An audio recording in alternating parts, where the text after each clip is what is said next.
Madame, Monsieur, bonsoir. Il est 19 h, le temps du journal régional en Aquitaine. Les interrogations autour de l'agression de 6 CRS vendredi soir à Pau. Une quarantaine de personnes masquées s'est littéralement jetée sur les fonctionnaires lors d'un contrôle routier dans le quartier Louse-des-Bois. 3 CRS blessés ont pu quitter l'hôpital. Un trafic international de marchandises démantelé à Bordeaux, volé dans des petites et moyennes surfaces de l'agglomération. Des milliers d'articles prenaient ensuite la direction de la Roumanie. 7 personnes ont été interpellées. L'heure de la reconstruction au propre comme au figuré pour les ostréiculteurs du bassin d'Arcachon. Après la crise de l'automne, alors que se profilent les semaines fastes pour la consommation des huîtres, la maison de la conchyliculture ouvre ses portes à Gujan-Mestras. C'est une nouvelle expression qu'il va falloir ajouter au vocabulaire aquitain, résistant comme un landais. Le département compte en effet plus de 200 centenaires. Le secret d'une telle longévité à découvrir dans ce journal. Le développement de ces titres, c'est avec vous, Thiotier d'Arguil. On débute par l'agression de policiers à Pau. C'était vendredi. Aucun des agresseurs n'a pour l'instant été confondu. La quarantaine de personnes qui s'est jetée vendredi sur les 6 CRS étaient cagoulées ou masquées. Seuls les yeux apparaissaient. Autant dire très peu d'éléments pour reconnaître qui que ce soit. Le point ce soir sur cette enquête. France 3 Pau Sud Aquitaine, Pascal Cagnato.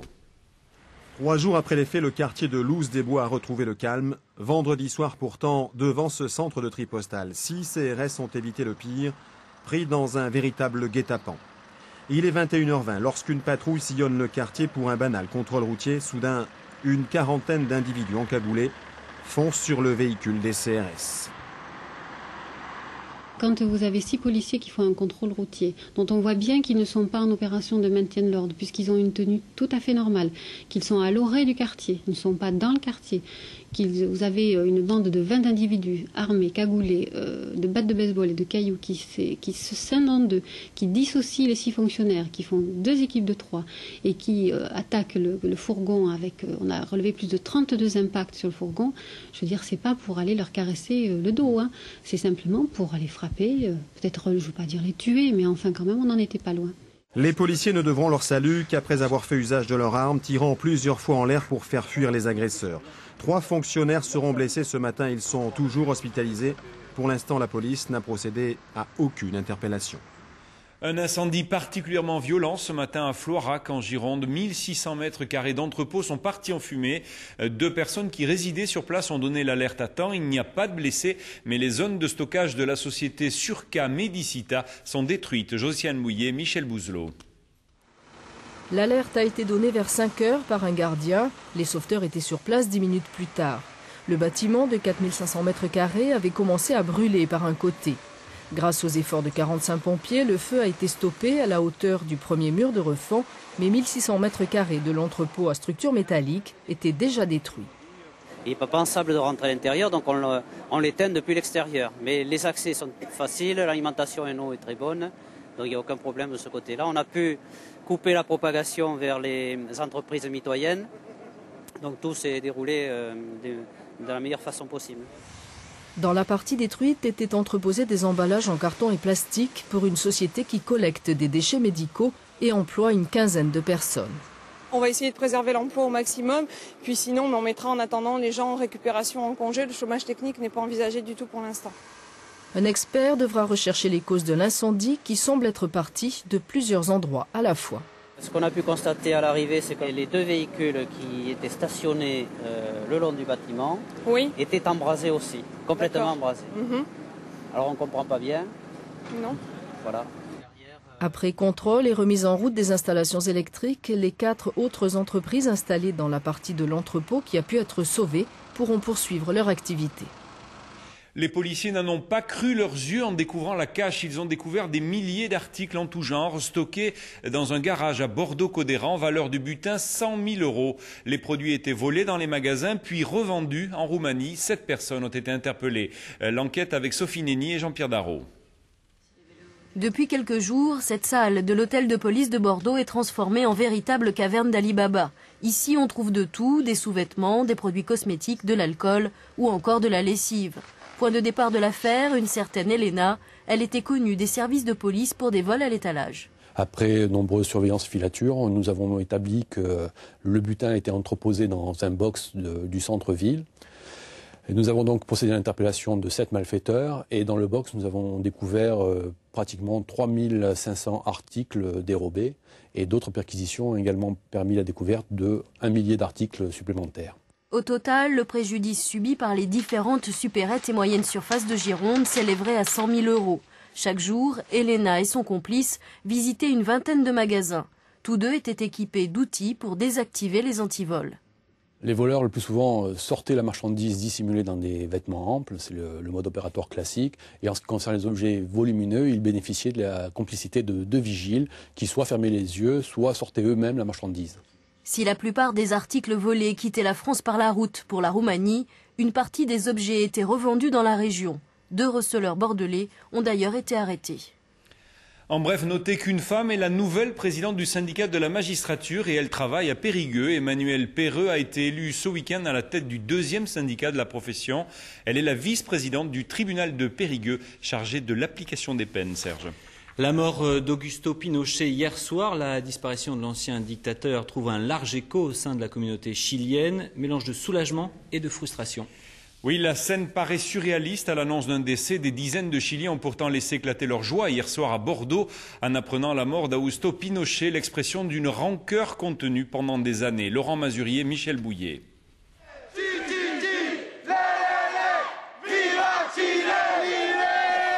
La nouvelle s'est propagée comme une traînée de poudre. Pinochet est mort et aussitôt les Chiliens de Bordeaux ont afflué vers leur quartier général, chez Alicia, un restaurant du quartier de la Victoire. Champagne et vin du pays, ils sont venus, ils sont tous là. Les anciens prisonniers, persécutés, réfugiés et même les enfants de l'exil, tous unis autour de la mort de celui qu'ils appellent le diable. Il faut reconnaître, il y a la joie de la disparition d'un des grands assassins d'histoire chilienne, d'un des grands traîtres. Et d'autre part aussi, c'est l'émotion, l'amertume que nous n'avons pas pu le juger. Entre rire et larmes, Maximiliano, lui, est venu brandir la photo de son petit frère, arrêté par les services secrets de Santiago du Chili il y a 32 ans. Il n'a plus jamais eu la moindre nouvelle. C'est quelque chose d'impardonnable. Il n'aura pas le pardon de son peuple, parce que c'est son peuple. Il a assassiné son peuple, il a torturé son peuple, il a fait souffrir son peuple. Donc sa mort, en fin de compte, c'est une délivrance pour lui. La cueca, la danse nationale chilienne, a résonné une longue partie de la nuit à Bordeaux. Battements de mains, claquements de pieds, pour mieux expédier le dictateur vers l'enfer et conjurer les fantômes. Voici un vrai casse-tête juridique. C'est un vrai casse-tête qui a conduit aujourd'hui un père de famille devant la cour d'appel d'Agen en Lot-et-Garonne. Cet homme attend depuis 9 ans de pouvoir revoir ses enfants. Sa femme s'était enfuie avec eux en Allemagne. Le divorce entre les 2 époux n'avait pourtant jamais été prononcé. Aujourd'hui, la justice allemande lui réclame 9 ans de pension impayée. Jean-Michel Dagné, Benoît-Pierre Morin. Monsieur Opigé est marié à une Allemande. 2 enfants sont nés de cette union. Le couple s'est séparé en 97, mais n'a pas divorcé. La mère est retournée dans son pays avec les enfants. Les enfants sont enlevés en 97, dans l'après-midi, à mon insu. Et depuis ce jour, les enfants ne sont plus revenus chez eux, à Puy-l'Évêque, dans le Lot. Et depuis donc, cette date, les enfants... je n'ai pratiquement plus de nouvelles et les seules nouvelles que j'ai pu aller voir, c'est quand j'ai forcé la main à me présenter en Allemagne et que de suite on appelle la Polizei qui viennent se mettre en travers et d'empêcher tout contact.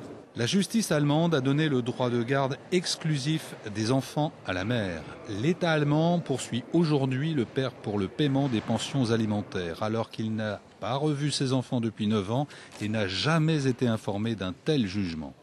Quels que soient les jugements de valeur qu'on peut porter sur les cultures, sur l'histoire, en termes de procédure, il y a des choses qui sont inacceptables dans les procédures allemandes, notamment le fait qu'elles sont souvent non contradictoires et qu'elles sont presque toujours secrètes, c'est-à-dire menées à l'insu du parent français. Outre-Rhin, tout enfant ayant du sang allemand possède automatiquement la nationalité allemande. 1 millier de cas seraient en souffrance entre les deux pays. L'affaire Opigé, en l'absence de la partie plaignante, vient d'être examinée en appel à Agen. La décision de la justice française interviendra fin janvier. Une manifestation et des bouchons près du rectorat de l'Académie à Bordeaux cet après-midi. Près de 300 remplaçants de l'Éducation nationale ont bloqué la circulation. Ils manifestaient contre un plan de restriction de leurs primes. Image de Ludovic Egnato, France 3, Bordeaux Métropole. Et puis, vers 17h30 à Bordeaux également, le trafic des tramways a été interrompu sur la ligne B. Une femme de 76 ans a été heurtée par une rame. Elle a été grièvement blessée. Pour voter en 2007, il est impératif d'être inscrit sur les listes électorales avant le 31 décembre 2006. C'est un message martelé en ce moment. Cette année, après le 30 décembre, il sera trop tard. Le 30 décembre tombe un samedi, d'où la nécessité de prévoir. Sans inscription sur ces listes électorales, il sera impossible de voter en 2007. Rappelons que les jeunes sont automatiquement inscrits à 18 ans, mais leur participation est toujours incertaine, en particulier en banlieue. Yannick de Solmignac, Jean-Pierre Darrault. 12 000 électeurs inscrits et depuis quelques semaines, 1 millier de Senonnais supplémentaires sur les listes électorales. Chaque jour, en moyenne, une trentaine de personnes viennent s'inscrire en mairie pour participer au prochain scrutin. Pas de quoi submerger les guichets. La mairie n'est vraiment pas prise d'assaut. Disons qu'il y a un rythme d'inscription tout à fait normal et que l'on peut qualifier de, bon, peut-être d'un peu plus important du fait des échéances, mais toute proportion gardée. Je pense qu'il y a un réel engouement et en même temps, je pense aussi qu'on ne le dit pas assez, il y a un niveau de conscience politique chez beaucoup de nos jeunes qui s'intéressent aux questions de société, qui s'intéressent à la question politique d'une manière bien plus forte qu'on le pense. SOS Racisme, Boulevard des Potes, les associations encouragent les jeunes à devenir des citoyens à part entière. Le traumatisme d'avril 2002 plane encore. La leçon, notamment chez les jeunes, de se mobiliser au premier tour et de voter utile dès le premier tour, hein, de voter, de choisir et de ne pas subir le vote. Je crois que c'est un élément qui ressort fréquemment dans les échanges et les discussions qu'on a avec les jeunes. La loi prévoit l'inscription automatique des jeunes qui auront 18 ans jusqu'à la veille de la présidentielle. Pour les autres, il reste une vingtaine de jours pour devenir citoyen. Sans surprise, il y avait des huîtres au milieu des petits fours ce midi pour l'inauguration de la nouvelle maison des ostréiculteurs d'Arcachon, un bâtiment implanté à Gujan-Mestras. Il y avait du monde aussi au chevet de cette filière qui retrouve la confiance après des mois de tempête. Muriel Danguillem, Bernard Austin-Harris. Bel écuménisme politique au chevet de l'huître arcachonnaise pour l'ouverture du nouveau siège de la section régionale conquilicole. Inspiré des cabanes Tchonké, le bâtiment est installé au cœur du pôle maritime de la filière à Gujan-Mestras. Dans le contexte de crise traversé par l'ostréiculture, les élus de tous bords ont exprimé leur solidarité et évoqué différentes pistes techniques et financières pour éviter un nouveau désastre. Quant aux représentants professionnels, ils demandent qu'on les associe pleinement aux réflexions et aux décisions prises. La profession a évolué, on connaît bien nos sujets, parce qu'on a une équipe aussi derrière qui suit. Il faut écouter ce qu'on dit, on n'a peut-être pas forcément raison, mais on n'a peut-être pas forcément tort. Donc c'est ça aussi que nous pouvons dire à nos responsables. Car à 15 jours des fêtes de fin d'année, l'heure est à la reconquête du marché national. Au cours des derniers mois, Laurence et Jean-François ont perdu 40% de leur clientèle de gros, 15% sur le détail. Mais le moral revient avec le retour des commandes. Ça se présente bien, en plus la qualité est là, ça c'est incontestable, il y a une bonne qualité. On vend tout à fait normalement sur les marchés. Et les moyennes surfaces et les poissonniers ont fait des commandes identiques à celles de l'an dernier. Sur une production annuelle de 50 tonnes, Laurence expédie près de 20 tonnes en période de fin d'année. Autant dire que pour chacune des 350 entreprises ostréicoles du bassin d'Arcachon, les semaines à venir s'avèrent particulièrement cruciales. Et on reste sur le bassin d'Arcachon à Gujan-Mestras avec la signature d'une première pour le chantier naval Guy Quach. Il s'agit d'un yacht de 50 mètres. On ignore le nom du futur propriétaire et le montant du chèque, mais il se murmure qu'un deuxième 50 mètres serait également en cours de négociation chez ce même chantier Guy Quach. Direction les Landes, département où l'on reste sur le pont assez longtemps, Thiotier. Oui, les Landes conservent le plus grand département forestier d'Europe, compte le plus grand nombre de centenaires. C'est quasiment un record. 200 personnes ont plus de 100 ans cette année. À ce rythme, ils seront près d'1 millier de centenaires dans 25 ans. C'est le dossier de ce journal. Philippe Nicolai, Martine Chambon. Et pourquoi pas un petit tour en voiture? Bon pied, bon œil, Nikita pourrait être une exception. À 100 ans et 9 mois, ce monsieur incarne en fait une tendance. De plus en plus de centenaires vivent seuls.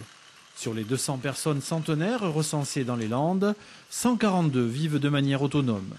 Milieu rural plus sain, moins de stress, moins de maladies, de quoi s'assurer un long bail avec la vie. Je mange normalement, je dors normalement. J'ai embrassé une fille qui était grippée. Elle était mignonne, je l'ai embrassée, puis j'ai attrapé sa petite grippe. Ça faisait 50 ans que je n'avais pas les symptômes d'une grippe. C'est vrai que j'avais quelques kilos de trop, 3 ou 4 kilos. La grippe m'a rendu service. Bonjour, c'est le plateau. Ça va? Oui. Sous le contrôle du Conseil général, 19 associations couvrent le territoire, 650 aides à domicile assurent portage des repas et services à la personne. Vivre seul ne signifie pas être isolé. Dans les Landes, on a quand même un avantage, c'est que les gens par quartier se connaissent. Si jamais ils ne se voient pas pendant une demi-journée ou une journée, bon, automatiquement, il y a le contact humain qui est encore très important et très intéressant, si vous voulez, dans la région, quoi. Un contact humain dont la fréquence est évidemment plus forte pour les 58 autres centenaires landais placés en institution. On essaie toujours de faire le lien avec les familles. Quand il n'y a pas les familles, eh bien, ce sont des gens qui sont soutenus par les services de tutelle. Mais c'est vrai que pour ces gens-là, c'est du coup beaucoup plus difficile. Et je crois que la présence des soignants, auquel cas, est vraiment très, très importante. Conséquence directe de cette population particulière à prendre en charge, des créations d'emplois à prévoir, surtout au vu des données démographiques. Si l'augmentation de la durée de la vie se poursuit au rythme actuel, un bébé sur 2 qui naît aujourd'hui sera centenaire. C'est-à-dire dans 100 ans, il y a 300 000 naissances en France par an, donc on aura 150 000 centenaires de plus. À l'image de Nikita, les centenaires sont une réalité sociale. L'Aquitaine, au niveau des statistiques, est déjà au-dessus de la moyenne nationale. Et pour rester vieux, rien que le sport, la qualification est dans la poche. Les handballeuses françaises ont battu les Pays-Bas 28-26. Elles ont ainsi décroché une qualification pour la suite de l'Euro 2007 en Suède. La Béglaise Stéphanie Cano s'est encore faite remarquer en marquant un but. Elle en avait déjà inscrit 7 contre le Danemark. Qu'allez-vous offrir cette fin d'année? Vous êtes sans idée? Eh bien, voilà une. Le Centre d'art contemporain de Mont-de-Marsan dans les Landes vous suggère d'offrir une toile, une œuvre d'art comme cadeau de fête. Bien sûr, les prix ne sont pas toujours abordables, mais là, il est possible de les négocier directement avec l'artiste. Philippe Nicolai, Martine Chambon. Pas facile d'offrir le cadeau de Noël qui va plaire. Et c'est encore moins évident quand il s'agit d'une œuvre d'art contemporain. Lancée par le centre artistique Raymond Farbos, cette idée originale a attiré quelques visiteurs prêts à mettre la main à la poche. Ça change des boîtes de chocolat ou autre? Absolument, absolument. C'est différent de toute manière, je dirais. C'est différent. Ouais. Mais de toute manière, c'est un cadeau différent, c'est autre chose, c'est sûr. Il faut y mettre le prix.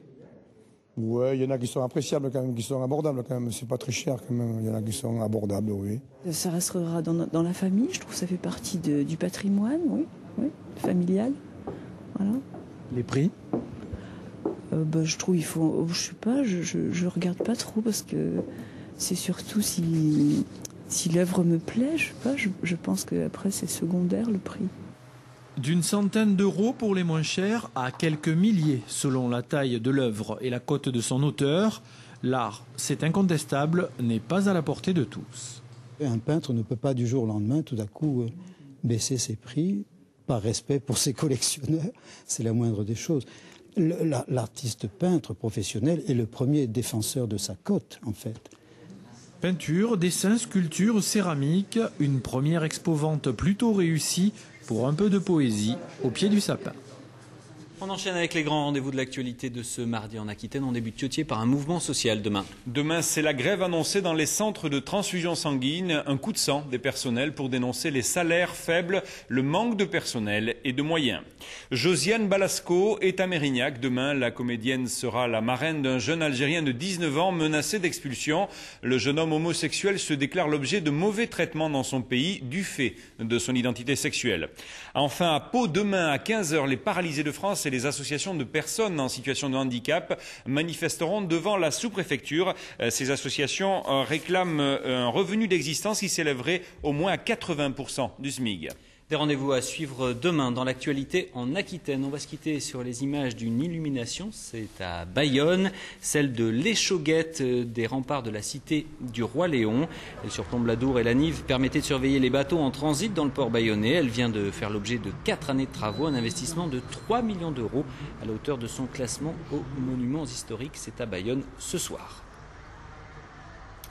Dans un instant, les prévisions météo de Marianne Cossade, puis le journal de la rédaction nationale. 19h55, le retour de votre édition locale. D'ici là, très bon début de soirée sur France 3.